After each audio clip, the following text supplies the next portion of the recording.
அண்ணாநகர் பகுதியில் நாம் தமிழர் கட்சியின் தலைமை ஒருங்கிணைப்பாளர் சீமான் பரப்புரை மேற்கொண்டு வருகிறார். நேரலை காட்சிகள். வேண்டும், நம்ப வேண்டும். நான் என் மக்களை முழுமையாக நேசிக்கிறேன், நம்புகிறேன். அதனால் நான் என் மக்களை நம்பி நம்பி நம்பி தொடர்ந்து நிற்கிறேன். 4 முறை பொது தேர்தலில் தோற்ற கட்சி இருந்திருக்கிறது இந்த நாட்டில் என்று யாராவது சொல்லுங்க. மறுபடி களத்திற்கு துணிந்து வந்திருக்கிறது என்று யாராவது சொல்லுங்க. தோல்வியை சந்திக்க தயாராக இல்லாதவன் எப்படி தலைவனாக இருக்க முடியும்?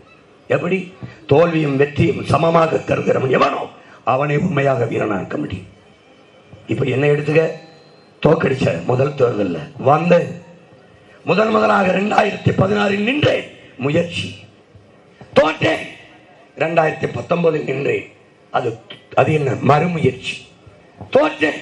2021 நின்றேன், அது என்ன தொடர் முயற்சி. அப்பவும் தோற்றேன். 2024 நின்றேன், அதுக்கு பேர் என்ன விடாமுயற்சி.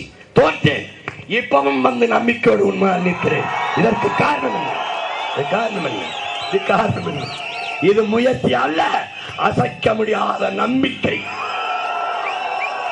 என்ன நம்பிக்கை? என்னை பெற்றவர்கள், என் உடன் பிறந்தவர்கள், என் சித்தப்பன், பெரியப்பன், மாமன், மைத்துனன் என்னையும் என் பிள்ளைகளையும் கைவிட மாட்டார்கள் என்ற அசைக்க முடியாத நம்பிக்கை. அசைக்க முடியாத நம்பிக்கை. இறைமகன் இயேசு கற்பிக்கிறார். என்ன கற்பிக்கிறார்?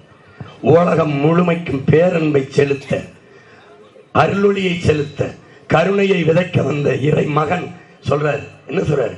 உன் இனம் சாராத ஒருவனிடம். இடைவேளைக்கு பிறகு மற்ற செய்திகளை விரிவாக பார்க்கலாம்.